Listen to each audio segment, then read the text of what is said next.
action full of bite, and parties full of glamour. Formula One is here again. All eyes are on Melbourne. What will it bring, this 62nd season of Grand Prix racing? In Formula One, you never know what will happen. Maybe the pole sitter is going to win the race, or maybe an underdog team is going to finish on the podium. One thing's for sure, however, everything is set up.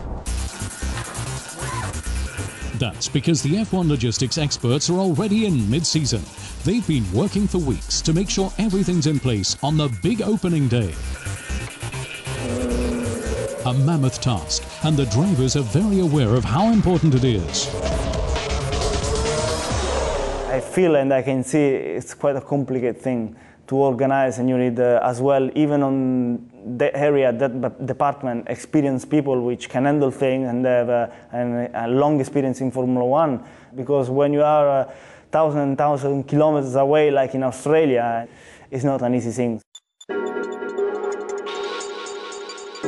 Up to 100 people travel with the teams, hotels, flights and visas, plans that are being made months in advance. There's no winter break here.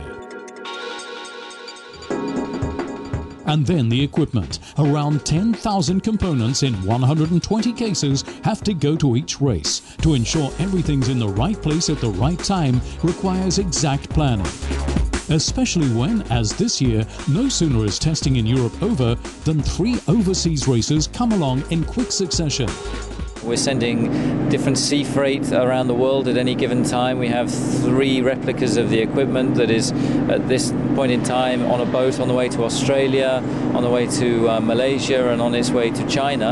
And then on top of that, we take something in the region of 35 tons of air freight.